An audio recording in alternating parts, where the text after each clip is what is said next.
అమలైన దగ్గర నుంచి we are citizens in India. అంతకుముందు భారత పౌరసత్వం లేని ప్రజల రూపంలో మానవ రూపంలో ఉంటూ పౌరసత్వం లేకుండా ఊరు బయట బతుకుతున్నటువంటి వాళ్ళం మేము. ఊళ్ళోకి ఎంట్రీయే లేదు, వీసా కావాలా ఊళ్ళోకి రావాలంటే. మరి అలాంటి వాళ్ళకి ఏ లా ఉంది? ఏమి లేదు కదా. జస్ట్ మాకున్నటువంటి ఒక ట్రూత్ గాడ్ కాన్స్టిట్యూషన్. ఆ భారత రాజ్యాంగం ద్వారానే ఇవాళ మేము మా ఊనికి ఎగ్జిస్టెన్సీ అన్నీ వస్తున్నాయి. రైట్, ఆ మాట అంటున్నారు కదా, అప్పటి ప్రధాని అది బ్రాహ్మణు, అందరు అగ్రవర్ణాలే, గాంధీ గారు అయినా ఎవరైనా అందరు అగ్రవర్ణాల వాళ్ళే ఉన్నారు. అయినప్పటికీ అంబేద్కర్కి ఒక అవకాశం ఇచ్చి రాజ్యాంగాన్ని ఆయనకు అనుకూలంగా రాసుకునే లాంటి అవకాశం ఇచ్చారు కదా, దాన్ని ఎట్లా చూస్తారు? అసలు భారత రాజ్యాంగం రాసే అవకాశమే అంబేద్కర్కి ఇయ్యలే. రాజ్యాంగ పరిషత్తులోకి వెళ్తే రాజ్యాంగ పరిషత్ ఎన్నికల్లో పాల్గొని రాజ్యాంగ పరిషత్తులో కూర్చున్న వ్యక్తికే రాజ్యాంగం రాసే హక్కు ఉంటుంది. అంబేద్కర్ రాజ్యాంగ పరిషత్ ఎన్నికల్లో పోటీ చేస్తే మీరు చెప్పిన ఈ నాయకులంతా భారత స్వాతంత్రోద్యమంలో మనం చిన్నప్పుడు చదువుకున్న ఆ నాయకులంతా అంబేద్కర్ కాన్స్టిట్యూషనల్ అసెంబ్లీలోకి పోకుండా అసలు ఆ ఎన్నికలోనే ఆయన ఓడగొట్టారు. ఆయన ఓడిపోయిండు, రాజ్యాంగం రాసే అవకాశం పోయింది. మళ్ళీ వెస్ట్ బెంగాల్ నుంచి జోగేంద్రనాథ్ మండల్ అని మరొక నేషనల్ లీడర్ అంబేద్కర్ని బెంగాల్ తీసుకుపోయి కుల్నా అనేటువంటి ఒక ప్రాంతం నుంచి గెలిపిస్తే మళ్ళీ మనం చిన్నప్పుడు చదువుకున్న ఈ స్వాతంత్రోద్యమ నాయకులంతా అంబేద్కర్ గెలిచిన ప్రాంతాన్ని మళ్ళీ పాకిస్తాన్లో కలుపుతారు. అప్పుడు అంబేద్కర్ పాకిస్తాన్లోకి వెళ్ళిపోతాడు. మళ్ళా లండన్ పోయి అక్కడ విన్స్టన్ చర్చిల్, లార్డ్ మౌంట్ బాటన్తో మాట్లాడుకొని మళ్ళీ వాళ్ళని ఇండియాకి రప్పించి ఆయనని మళ్ళీ ఇక్కడ కాన్స్టిట్యూషన్ అసెంబ్లీలోకి పూనా నుంచి మరొక ప్రాంతం నుంచి గెలిపించి లోపలికి పంపిస్తే అప్పుడు కాన్స్టిట్యూషన్ రాసే అవకాశం కలిగింది అంబేద్కర్కి. ఆల్మోస్ట్ ఇండియా మొత్తం ఆయన్ని ఆ భారత రాజ్యాంగ పరిషత్తులోకి పోకుండా అడ్డుకున్నారు. ఇంత పెద్ద స్ట్రగుల్ జరిగింది. ఇది మనకి బుక్స్లో ఎక్కడ చరిత్రలో ఉండదు. లేదు. రాజ్యాంగ పరిషత్తులో అంబేద్కర్ అడుగుపెట్టి రాజ్యాంగం రాయడానికి ఒక పెద్ద యుద్ధం జరిగింది. ఇండియాలో జరిగిన ఒక 4-5 యుద్ధాల్లో అదొక పెద్ద యుద్ధం. అది సంగతి. ఆమోదించారు కదా. రాజ్యాంగం రాసిన తర్వాత ఆమోదం అంటే రాజ్యాంగ సభ్యులు 12 మంది దాకా ఉన్నారు. అందులో 11 మంది, ఒక 4 ఫారెన్లో ఉన్నారు. ఒక ఆయనకి హెల్త్ బాగాలేదు, ఒక ఆయనకి వెన్నపూస బాగాలేదు. 11 మంది సభ్యులు సిక్ అయిపోయినారు. రాసేది ఒక్క అంబేద్కరే రాయగలిగాడు.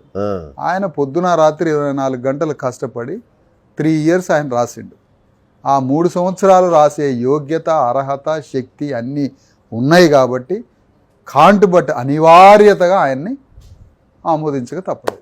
అంటే రాజ్యాంగాన్ని ఆమోదించడం అనేది అంటే ఇట్లా వివక్ష కదా. అంటే ఉన్నత వర్గాలు ఏవైతే అప్పటిదాకా రూల్లో ఉన్నాయో వాళ్ళకి ఏ శక్తులు లేకుండా చేసుకొని మరీ ఈ రాజ్యాంగాన్ని ఆమోదించారు కదా. దాన్ని ఎట్లా అంటే ఒక ట్రూత్ ఏం చేస్తుంది అంటే, ఒక సత్యము ప్రపంచం అంతా వ్యాప్తి చెందినప్పుడు ట్రూత్కి యాక్సెప్ట్ తప్పదు. ఓకే. అంటే అంబేద్కర్ వాదించిన ఆర్గ్యుమెంట్ అంతా ట్రూత్, సత్యం. ఓకే. కాబట్టి ఈ ప్రజలకి ఏమి లేదో 1000 సంవత్సరాల నుంచి ఆర్గ్యుమెంట్ చేస్తున్నాడు. Okay. Last 2500 years after Ashoka, king Ashoka తర్వాత నుంచి ఈ పీపుల్కి ఏమీ లేదని తన ఆర్గ్యుమెంట్. దానికి కావాల్సినటువంటి మొత్తం ఇతిహాసం అంతా బయటకు తీసుకొచ్చి, ఇగో ఈ పీపుల్ శూద్రులకి, అతిశూద్రులకి, గిరిజనులకి, అంటరాని వాళ్ళకి భూమి లేదు, ఆస్తి లేదు, రాజ్యం లేదు, పౌరసత్వం లేదు, వీళ్ళు ఎట్లా బతుకుతారు, వీళ్ళకున్న కండిషన్స్ ఏంటి అనేది ప్రపంచం ముందు పెట్టిండు. ఓకే. అప్పుడు బ్రిటిషు, యూరప్ దేశాలు అందరూ వరల్డ్ అంతా ఇది కరెక్టే కదా అన్నారు. ఓకే. వాళ్ళలోకి చిక్కుకోక తప్పలేదు. అప్పుడు భారతదేశం చుట్టూ ప్రపంచం చూస్తూ ఉన్నది. చూస్తున్నప్పుడు ఆర్గ్యుమెంట్, ఇప్పుడు 1932 1-2 రౌండ్ టేబుల్ సమావేశాలు లండన్లో జరిగినప్పుడు ప్రపంచం ముందు ఉంచిండు ఇండియాలో ఉన్న దుస్థితి ఏందో, యాక్సెప్ట్ చేయలేక తప్పలేదు. ఓకే. ఓటు హక్కు కూడా అంత తేలిక రాలే. ఓటు హక్కు వద్దని మనం చదువుకున్న ఈ నాయకులే అడ్డుపడ్డారు. ఓటు హక్కు కావాలంటే భూమి శిస్తు కట్టాలి, ఓటు హక్కు కావాలంటే ఇన్కమ్ ట్యాక్స్ కట్టాలి, ఓటు హక్కు కావాలంటే 10th క్లాస్ చదవాలన్నారు. ఈ 3 దళితులకు ఉంటాయా? అసలు భూమి లేదు, భూమి శిస్తు ఎట్లా కడతాడు?